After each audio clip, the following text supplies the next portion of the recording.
Hi, and welcome to Synchronicity. I'm your host, Marie Benard, and today we are speaking with Brad Warner. Brad is returning to the show to talk about his latest book, Letters to a Dead Friend, about Zen. Brad is a Zen Buddhist priest, and he's also a punk bassist, a filmmaker, and a blogger. He's the founding teacher of the Angel City Zen Center in Echo Park, Los Angeles. And you can find him at hardcorezen.info. Welcome back to the show, Brad. Thanks for having me here. Glad to be here. Thanks for being here. So we, just before we started, we were talking about what's the difference between a monk and a priest. And can you share? Sure. Yeah, there's a chapter in that book you just held up called, I think it's called I'm Just a Zen Bozo. And the reason it's called that is that there's a Japanese word bozu, which is what you call somebody who does the ordination process in Zen. And depending on who's translating it, it can be translated as monk or priest. Those are the closest you can come, but I don't think either one of them is very good because those are from the Catholic tradition and they mean something very specific in the Catholic tradition. And in the Buddhist tradition, they don't really mean the same thing. People call me a lay ordained person too sometimes. So I don't know. My teacher used the word monk, but he was Japanese, so he was just struggling for a word like everybody. Could we call you official Zen dude or something like that? Maybe that would be good. Yeah. That sounds better. You know, and I called it bozo in that chapter because it sounds a lot like the word bozo. And sometimes I feel like I'm a bozo for doing it. But Zen dude is fine, or teacher is fine, or I don't know. All right. So this latest book, Letters to a Dead Friend, about Zen, your friend died. Yeah. Tell us how this book kind of came to be. Well, a whole bunch of things happened. I put out my first book about Zen called Hardcore Zen in 2004. And since 2009, I've been traveling to Europe every year and doing talks and leading retreats and things. So in 2014, I was on a tour while a friend, actually, it turns out two friends, and there's a whole thing in the book about how that worked out. But we're dying of cancer while back home. Two people who I'd known from the punk rock scene that I'd been in Northeast Ohio in the old days, and people I'd known for a long time, especially one of the people a bit more than the other, who I'd gone and visited a few times after he'd gotten his cancer diagnosis, and I'd seen what was going on with him. So I was in, Hamburg, when I got the news that he died. And I wrote this little entry. I keep a diary as I'm traveling, and I wrote this entry in my diary that in retrospect sort of read like a letter to him, like I was writing to him about how I felt about his death and you know, how I felt like I'd sort of failed in trying to convey anything of the practice I did to him. And anyway, I put that away for a couple of years and wrote some other books. But then I had this idea to do a book called Zen 101 that was going to be like basic Zen stuff, kind of introductory level stuff. And I couldn't get into it. I'd gotten my publishers behind the idea, but I just couldn't write the thing because it just was so boring to me just to write, you know, again, the Four Noble Truths, the Eightfold Path, blah, blah, blah.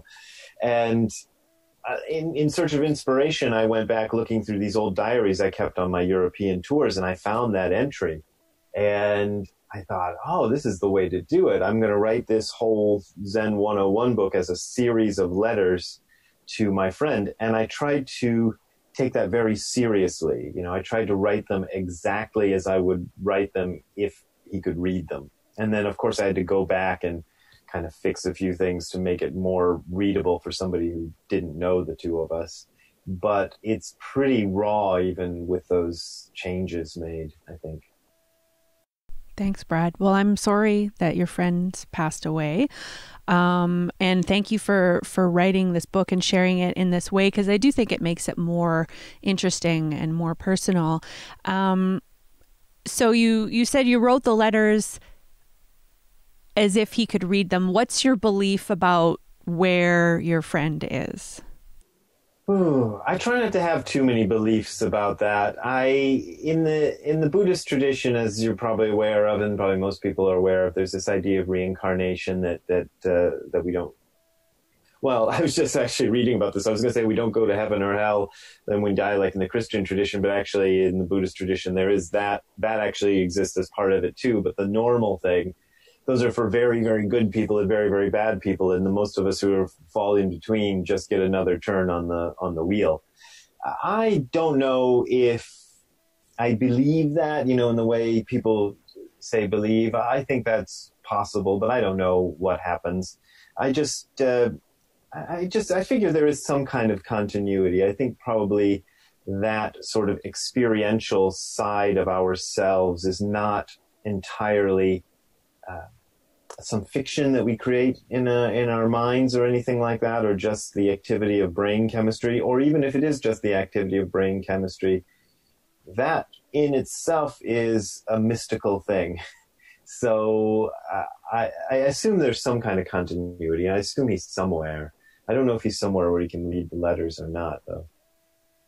So it sounds like you believe in some kind of consciousness, but whether it's our way of looking at it is probably like we can't even comprehend what it could be because of our human view. Yeah, I think so. There's a whole bunch of stuff if you go into the Buddhist tradition about what the Buddha said about it and what different people after him said about it. And one of the things the Buddha said about it is the question does not fit the case. This is when somebody asks, do we live after we die and things like that, saying that that you're framing the question the wrong way and that the situation you imagine happening isn't really the situation that happens. And so, yeah. But to me, the thing about Buddhism is it doesn't matter. The belief, it's not a belief system. So, people are kind of used to Western religions where if you are a member of this religion, it means you believe, X, Y, Z, whatever it happens to be. And that's sort of the standard framework. But for Buddhism, it's not like that. Certain forms of Buddhism, I guess, are like that. But in the Zen form of Buddhism, it doesn't really matter what you believe. You just do the practice. Thanks, Brad. So that brings me to wondering about vegetarianism, because you are, I believe, a vegetarian. At least that's what I read in the book. Maybe that's changed. I don't know. But I went one time to Buddha. I wanted to go and really get a lot of I'm losing my train of thought here. I went to a meditation retreat. Okay. For the purpose of meditation. And I eat a very low carb diet, which means I eat a lot of animal products. Mm-hmm. And they were very kind of preachy about vegetarianism. And I felt like, not that they don't have a right to have those views, but I just automatically felt like, well, this is not a place where I can be myself. I'm either going to have to lie about who I am or sit and listen to being lectured when I have no intent of changing. Yeah. So I don't know how that fits into Zen Buddhism. Well, the early Buddhist view was basically in India, if you were a religious person, you were a vegetarian, and that's sort of a long-standing tradition. So when the Buddhists got their stuff together, one of the things they decided they would do, this is the very early Buddhists, was that they would only take food that they were given by other people as donations. And so the question came up, because not everybody in India was vegetarian, even then or now, was what do we do if somebody puts meat in our bowls? And the Buddha said, well, unless you have some reason to believe that animal was specifically killed for you to eat, you should just eat whatever is donated to you. And that's more or less the tradition. Most monasteries, if you go to a retreat or something at a Zen Buddhist monastery, this isn't 100% of the time, but most of the time the food served is vegetarian. Not necessarily vegan, but then again, in the Japanese cuisine, they don't use much milk or eggs anyway. So usually is vegan by default. But there's no strong tradition that one must be a vegetarian to be a Buddhist. I think there might be certain forms of Buddhism in which that exists. but not really in the Zen tradition. And for me, I've always considered the two things kind of separate. I became a vegetarian, I don't know, maybe a year or so before I first encountered Buddhism. And it was just a decision I'd made on my own, for my own reasons. And I stuck to it mostly because these days it's such a strong habit, that's what I do. Awesome. Thank you. So can we talk about the goal of having no goals? The goal of having what no was that? goal. Look for.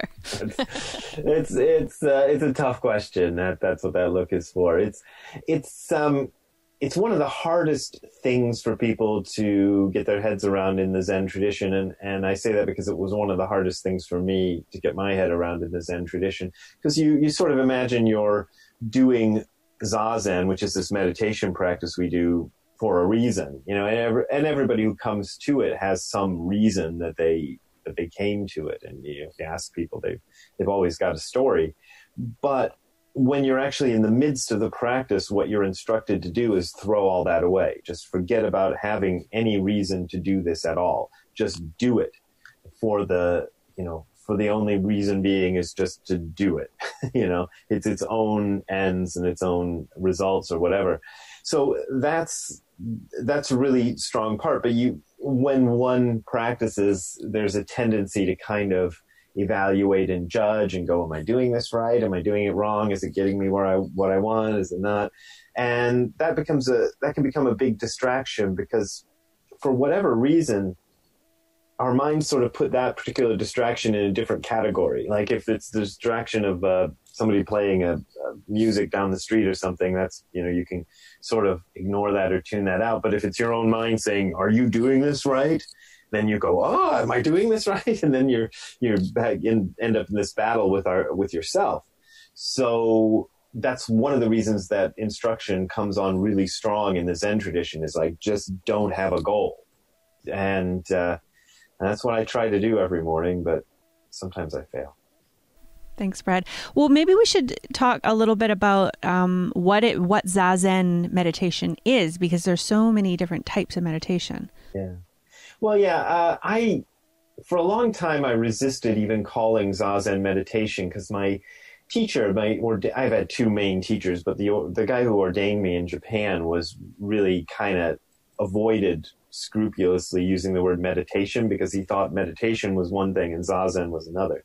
So superficially, it looks pretty much like most forms of meditation. You sit on a cushion, you put your arms in a certain place, and you hold still. The difference is that goallessness that I mentioned is you're not trying to do anything with this practice. You're not trying to become more mindful or happy or a better person or anything. You're just trying to get into the pure aspect of sitting. And, if you can't do the cross-legged postures, there's other ways to get around it. But the main thing that's emphasized in all forms of Zazen, whether you're doing it on a chair or whatever, is to try to keep your spine straight and unsupported. I should be doing that right now, but I'm leaning against a chair as I talk. And that's kind of hard for a lot of us, is to just find that nice balanced position. My teacher always talked about balance, and it took me a while. I was thinking of it metaphorically, like that metaphorical balance of body and mind. But he often meant just balance, because he didn't think the two were separate. Like establishing a physical balance actually promotes a mental balance. And I think that's true. So that's Zazen in a nutshell. Thanks, Brad. I'm going to shift myself here, so hang on. Okay. I feel like I should be sitting cross-legged. Oh, if you want. I'm not, but good. There we go. That's because I've totally noticed how much I'm slouching. Right. Yeah, I slouch a lot too. Actually, that was before I started Zazen. I had friends in high school and stuff who used to make fun of my slouch. There's a guy I know who would draw pictures of me, and he always draw me slouching like that. I've worked hard on that. Yeah. Well, good for you for sitting. Yeah. It's hard if you're used to slouching. It actually kind of hurts a bit to sit up straight. Yeah. Yeah, and a lot of our postural things. Posture is big in Zen, and we tend to ignore posture. You know, we sort of think, oh, it's just posture.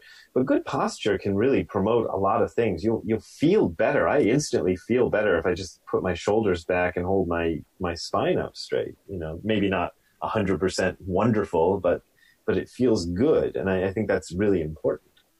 Thanks, Brad. So bringing it back to Zazen, so you basically just sit there. Yeah. Right? And observe kind of what happens. Yeah, you can observe what happens if you want. You know, it's sort of like, I mean, generally that's what one ends up doing. That's what I end up doing a lot of times, is just kind of sitting there and just paying attention to what's happening. There are certain forms of meditation that encourage you to make sort of mental notes, like I am breathing, I'm feeling the air on my nose, or, you know, there's different things. In the Zen tradition, we don't do any of that. We just kind of sit there. So what you end up doing, I think what I end up doing is like, I'll realize I'm daydreaming. And then because I'm daydreaming, my posture has started to follow that daydream a little bit. Like my shoulders will go up, or I'll start slouching again, or my chest sinks. So I go, okay. And I get back into the position, and I sit there until it starts up again, and I have to do it again. And it's just sort of this over and over process where you just keep making the same mistake again and again for years. But after a while, it sort of starts to clear up a little bit.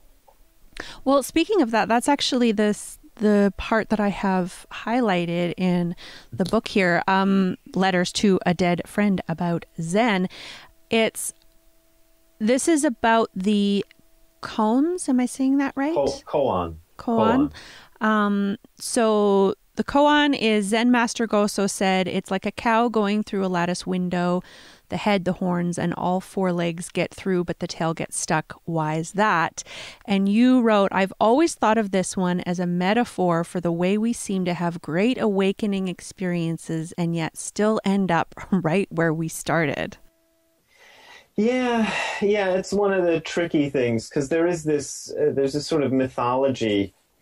I think this is more true for us in the West. I'm going to take that back. But there's a sort of mythology about the Great Awakened Master, and this idea that one can do Zazen or some other meditation practice, or maybe you don't even need a practice, and then you'll have a moment where everything goes boom, and you are now an awakened being.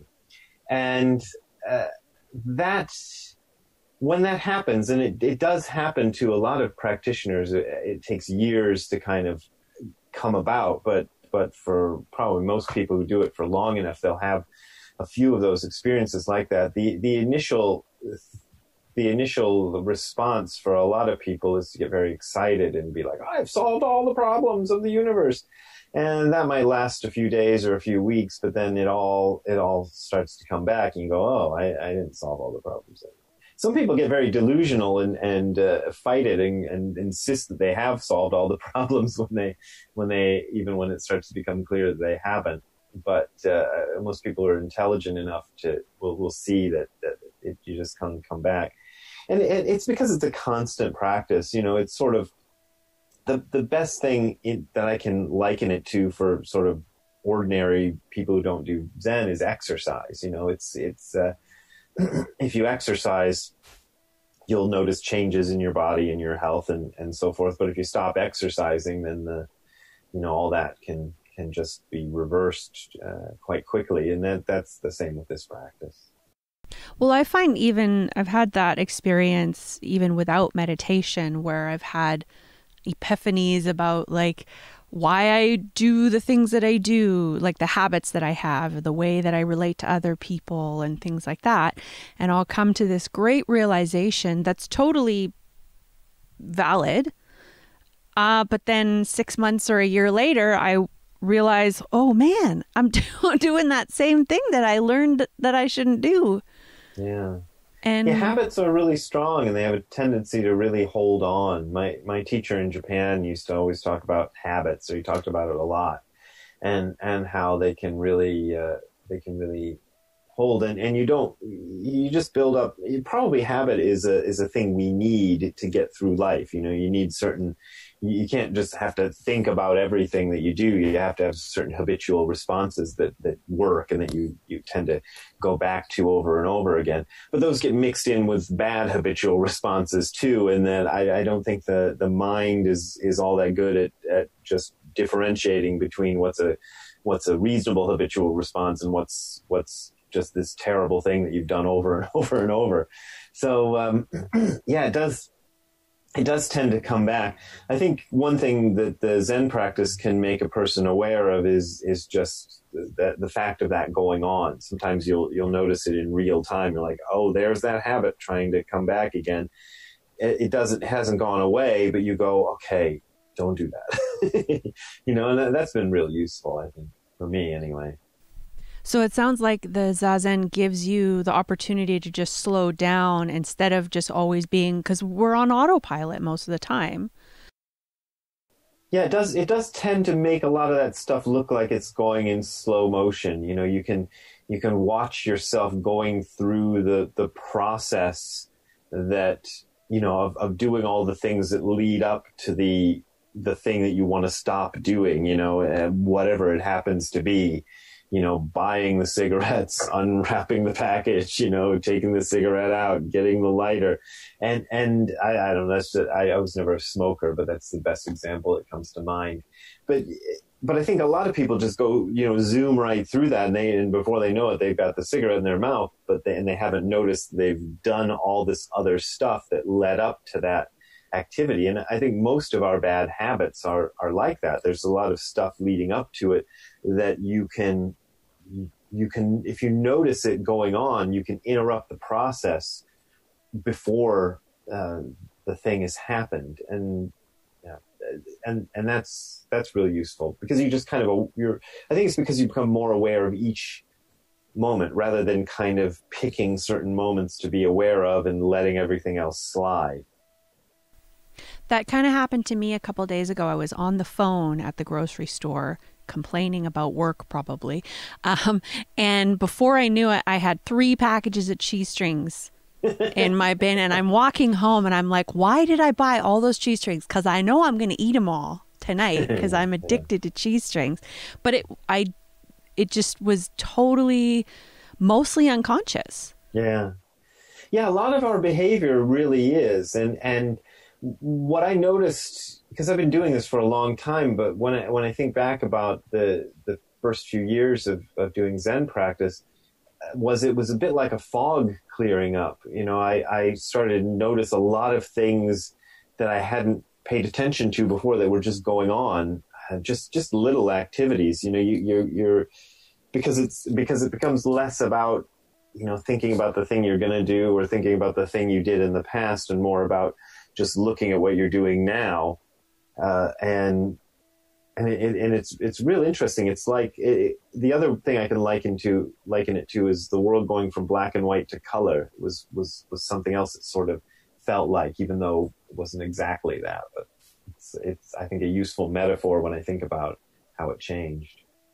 Cool. So I still am not kind of clear, because I always feel, and this is probably just part of human nature, I have to know specifically what I'm doing. Like if I'm focusing on my breath, I know that that's the goal. Like you're saying, to not have a goal.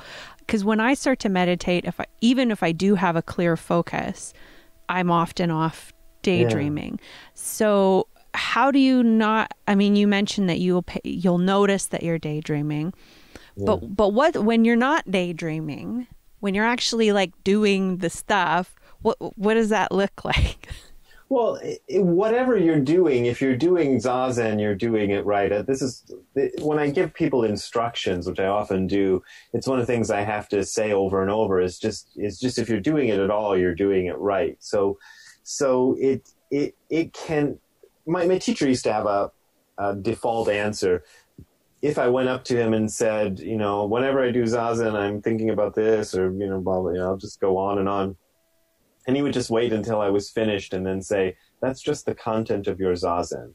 I go, oh, okay. So this, it's back to that goallessness being a difficult thing to get into. There are some teachers in Zen who will give you little tasks to work on at the beginning. Like one of the most common is count your out breaths 1 to 10 and then start over again each time. And I did that for a little while until I had another teacher who said, "Don't do that." And I know why he said don't do that, because it becomes a distraction. It becomes something you're measuring your practice with. You're like, okay, well, if I got to 10, then I'm good, and if I didn't, I'm a bad meditator. But it's really just whatever is going on is okay. And if you stop worrying about it so much, I think there's a sort of natural attention that comes to the situation. You just sort of it sort of starts to become less of an effort. You're not actually making any effort to do anything but pay attention to what's actually going on. And of course the habits will reassert themselves, like the habit of daydreaming reasserts itself, and then you go, okay, stop doing that, Or if you're sleepy, you start to fall asleep and you kind of get yourself awake again. So you can't really do it wrong is the main lesson. You just do it. So does it force type A personalities out of their type A-ness? Because I feel like it has to be there has to be a rule to it, so I know that I'm doing it right. It might. I think you've got no choice. It really, for me, it came up during retreats more than anything else. Like I can remember one in particular, and I've been doing a lot of retreats by this time, but I had one where this was the first time I was leading a retreat anywhere but the sort of home temple that I'd always been at. I'd led a few retreats at my teacher's temple, but this was someplace in Milwaukee that I got invited to lead a retreat.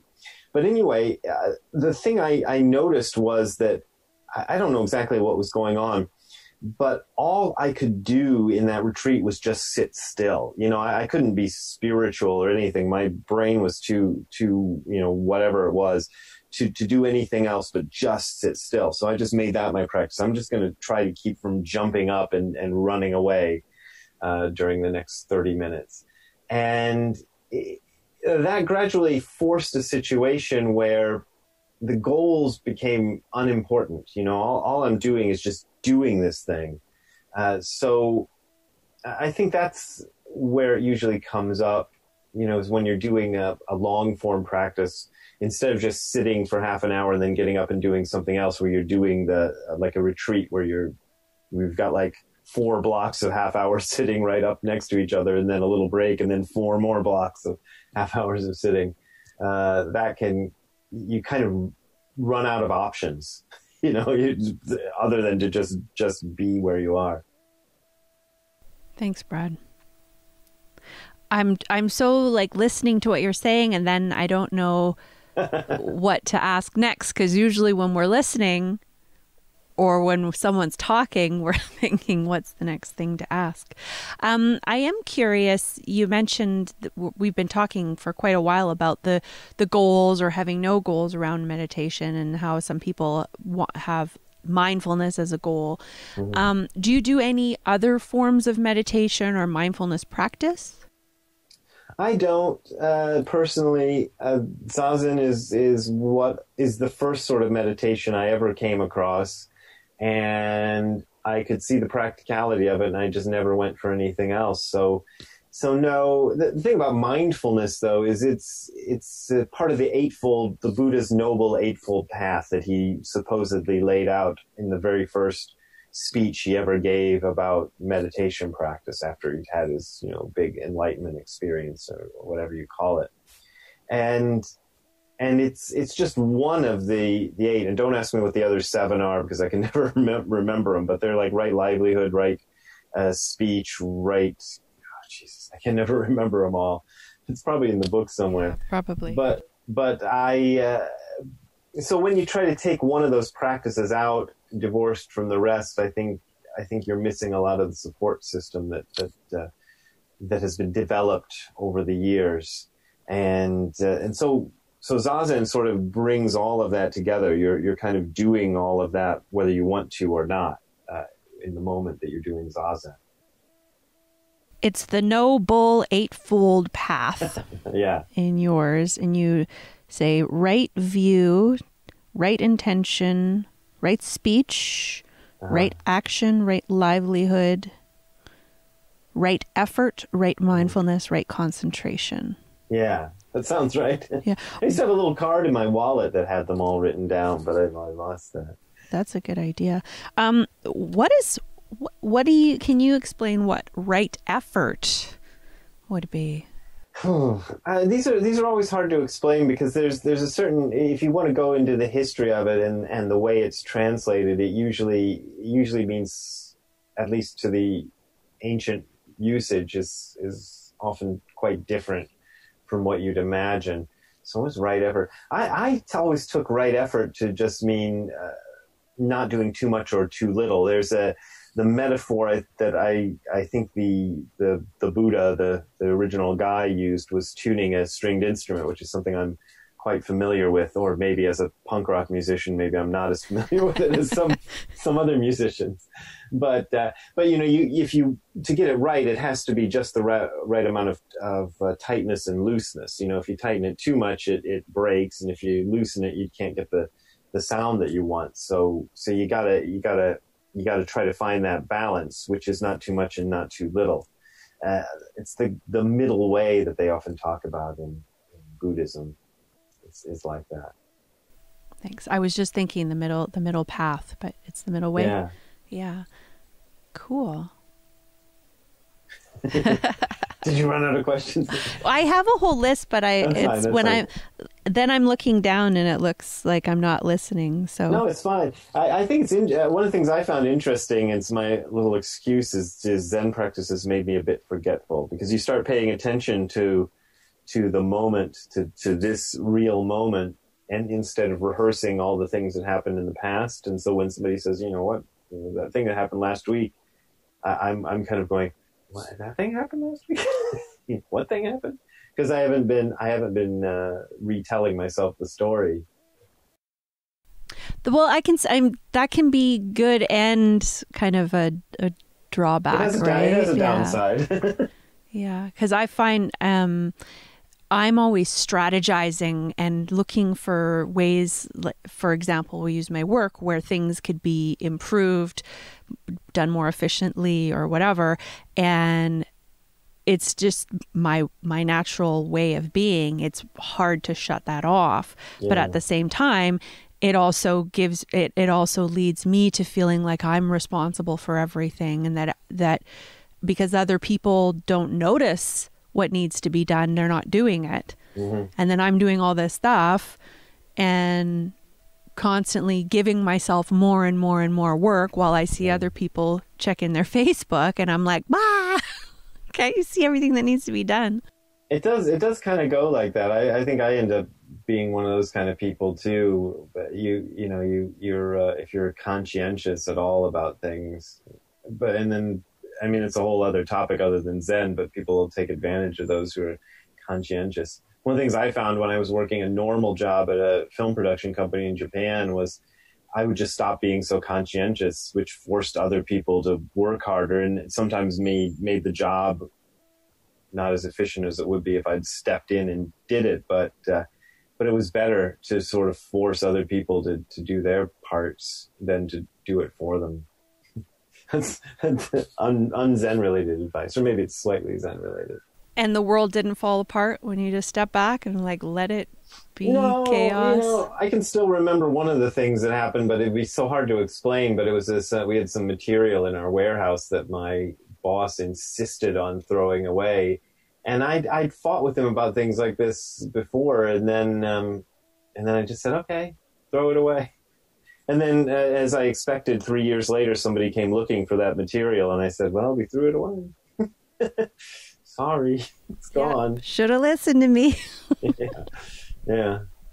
Those are the natural consequences of not listening to the conscientious person. Yeah. Yeah. So I have a question about sexuality in Buddhism.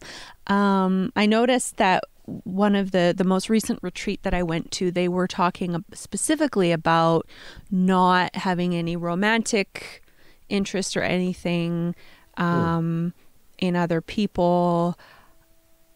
And I kind of, because I was obviously there to meditate, but I was also hoping that I would meet other people, whether to be friends or to date or, and it kind of seemed like the goal of it was just to do that and to not have any other reason to be there. And I'm wondering what maybe I misinterpreted, but.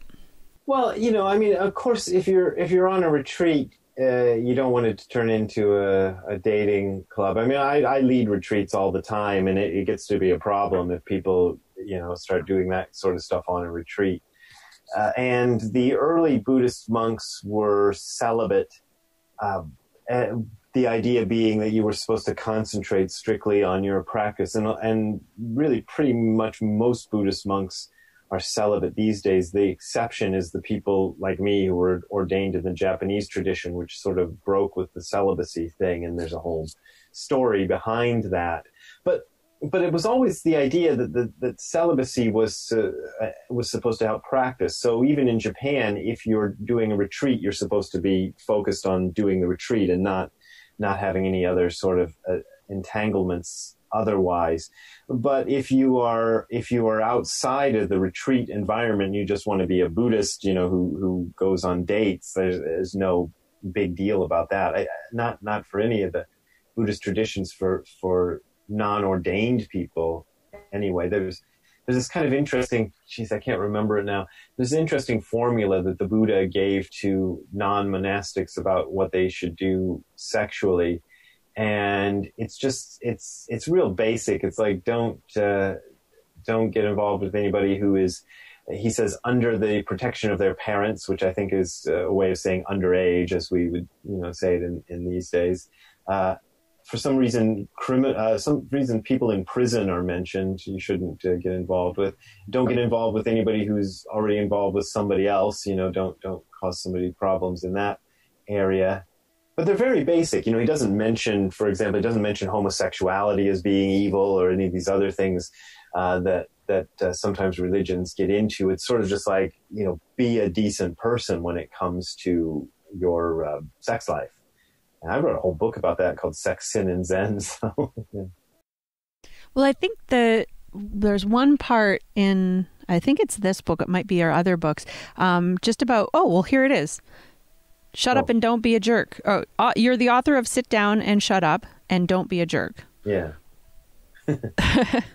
That's the basic teaching. The basic teaching about sex for non-monastics is don't be a jerk about sex. That's what I kind of took it as. And there's this Don't Be a Jerk, the title of that book, which was 2 books ago for me, came from something that Dogen, who's this great Zen teacher, wrote, which is Shoaku Makusa, which usually is translated as don't do wrong or don't enact wrongdoing. It's it's very convoluted Japanese, but I just changed that to don't be a jerk. So don't do anything that harms other people.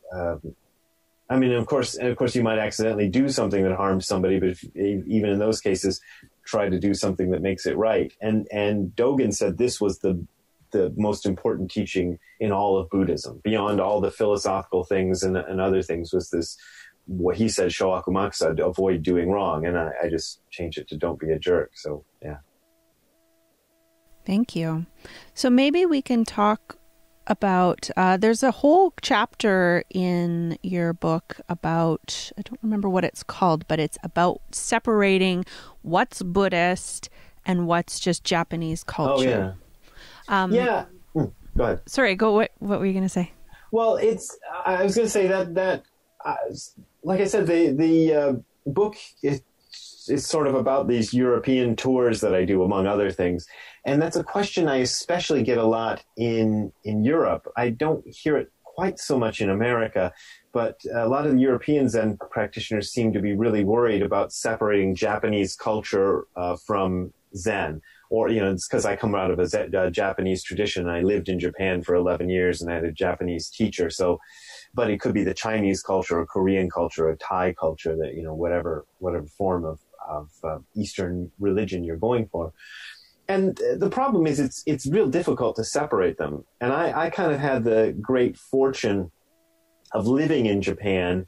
And so I think I see it a little bit differently, because a lot of these things that a lot of it mixed together. A lot of what we think of as pure Japanese culture is deeply influenced by Zen. Like the best example is the way Japanese people bow to each other. That's a temple practice that somehow caught on with the general populace in Japan, but it comes straight out of Buddhist temples. As a way of greeting each other, you bow. So separating the culture from the actual practice can be a very tricky thing to do. And my feeling is that really Buddhism hasn't been practiced in earnest outside of Asia until about 50 years ago. So that's really recent.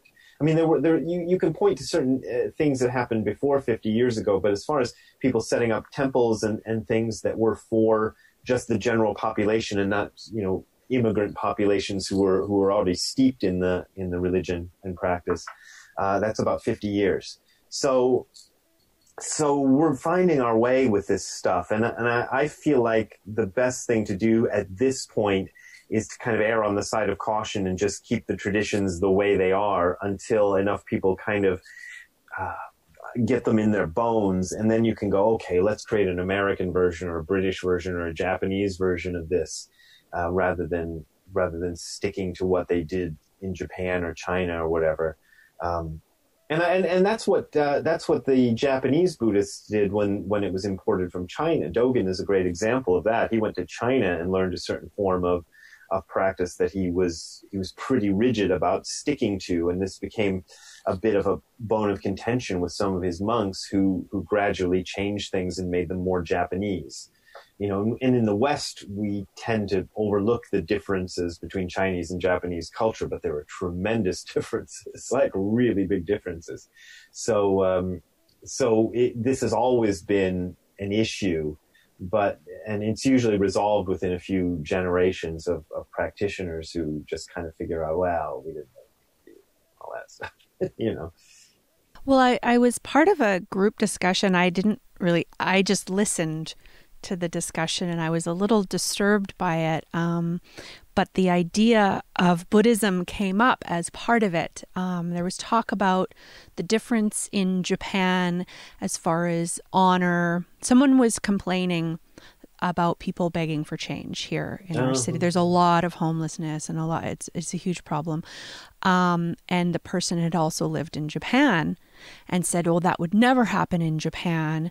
Someone in Japan would sooner kill themselves than beg for change because it's more honorable.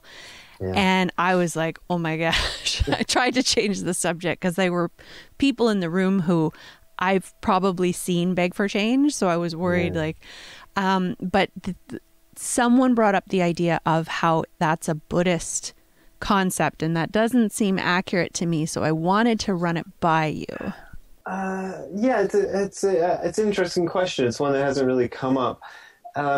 There is a tradition of ritual begging, which I mentioned earlier, in Buddhism that goes way back to the beginning. And you even see this practiced in Japan, too, of monks. And they have this kind of special hat that they wear so that they can't see your face and you can't see theirs, because the giving is supposed to be done in a pure way, instead of out of pity or something like that. So there's that. It's called takuhatsu. And it is true. There's a tremendous I lived in Tokyo most of the time I lived in Japan, and there's a big homeless population in Tokyo. But I never saw anybody begging, or rattling a cup or asking for change. I don't know how they got by, but begging was just sort of. It really is a shameful thing in Japanese culture to beg. So even if you're in an absolutely a position where nobody could begrudge you begging, it's still it's a matter of pride, and people don't do it in general. But I don't know if that's a Buddhist thing. That's I never really associated that specifically with Buddhism. this idea that it's terrible to beg. Because like I said, in Buddhism, there is a tradition of begging, and Japanese Buddhists do beg, but they do it in a very specific, ritualized way. So it's kind of interesting. And there's nothing to do, because there's nothing to do with suicide and Buddhism. There's no... No. I think there was these pretty spectacular Buddhist suicides that happened in the 60s that you still see pictures of these guys burning themselves to death.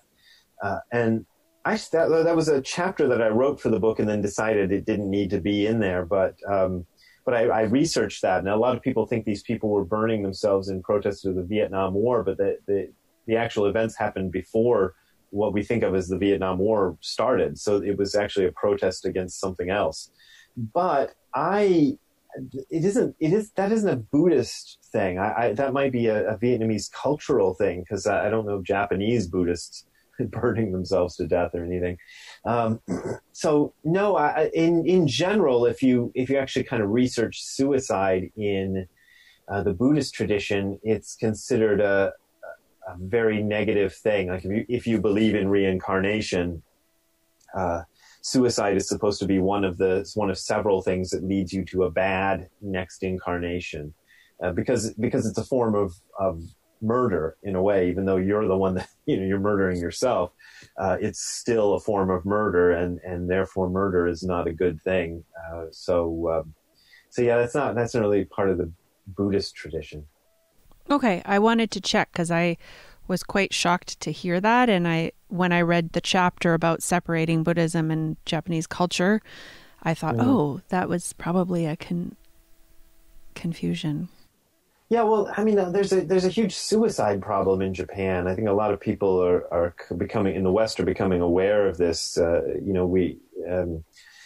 I don't really think it's related to Buddhism. It's related to sort of other aspects of the culture and how people deal with things. Because the Japanese people are more likely to internalize things. Of course, this is a kind of a stereotype, but you're more likely to blame yourself for whatever is wrong than to blame others for it, because that's sort of a cultural thing. And even when it would make more sense to blame somebody else, a Japanese person is more likely to blame him or herself, and that often leads to these terrible people get into such terrible mental fogs that they end up killing themselves out of shame or something like that. But again, I don't think that's really related to Buddhism as such.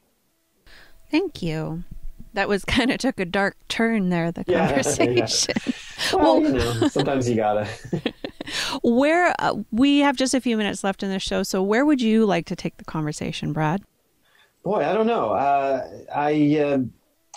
Gosh, you hit me with that one, and I don't know. I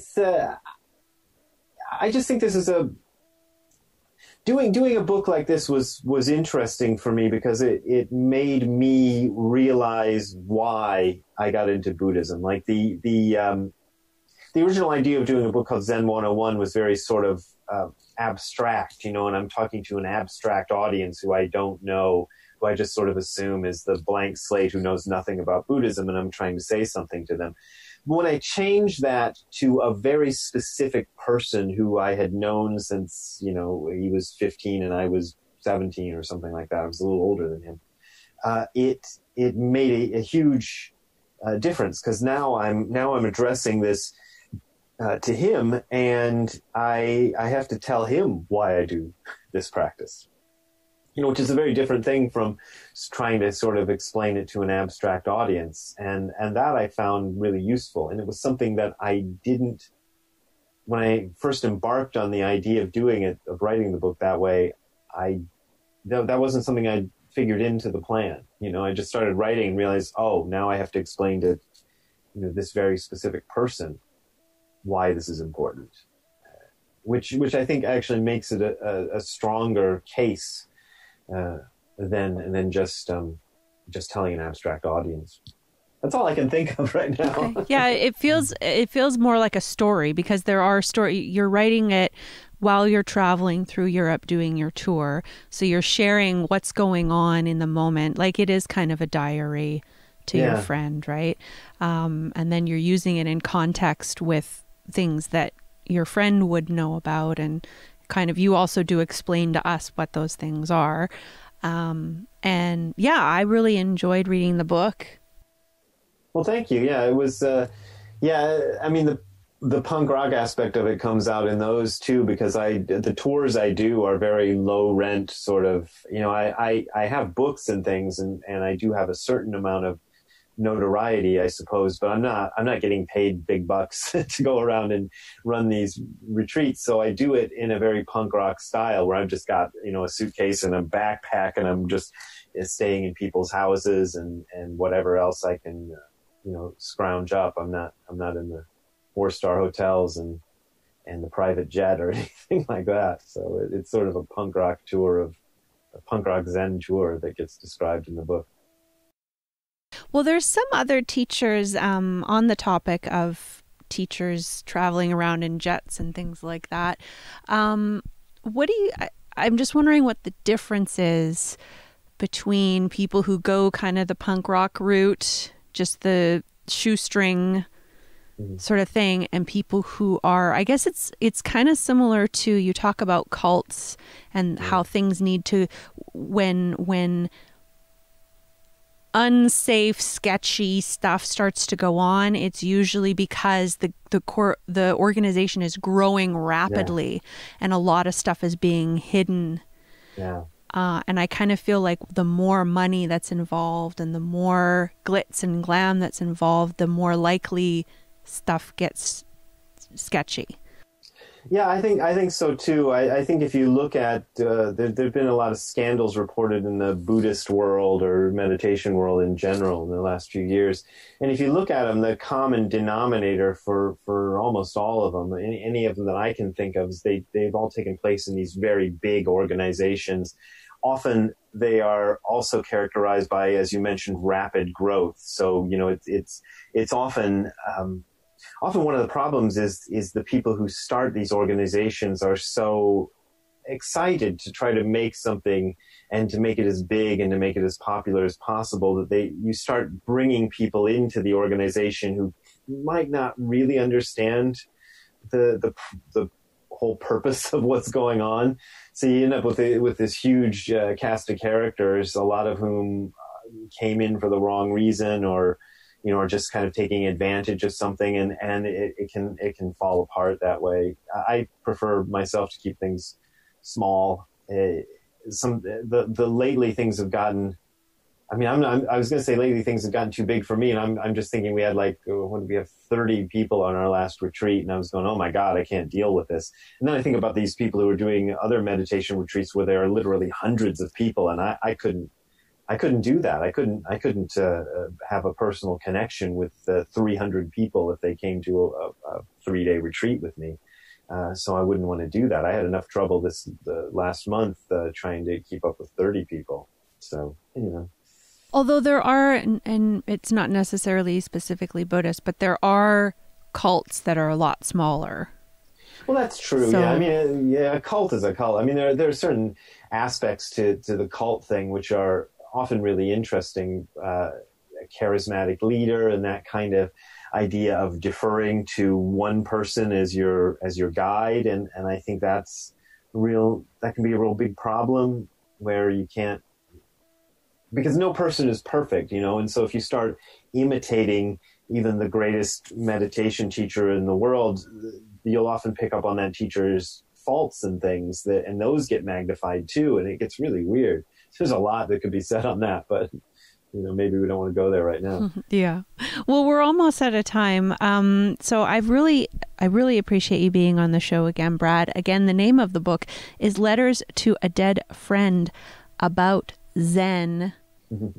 We're speaking with Brad Warner, and you can find him at hardcorezen.info. What are people going to find if they go to hardcorezen.info? Hardcorezen.info is mainly, I started as a blog, and then I started adding links. So there's the blog there. There's links to my YouTube channels. If you want to buy an autographed copy of the book, you can do it through there. you don't have to. I mean, it's cheaper if you order it from, the regular places you order it from, or even buy it at a normal bookstore, because we have to pay postage and all this stuff. We're not charging a premium for the autograph, but yeah, you can get it there, and all the links and stuff are there. So yeah, people are interested, go to hardcorezen.info. Awesome. Thank you so much, Brad. And thank you for being with us and spending this hour with us. I want to send you so much love. Be well. Namaste.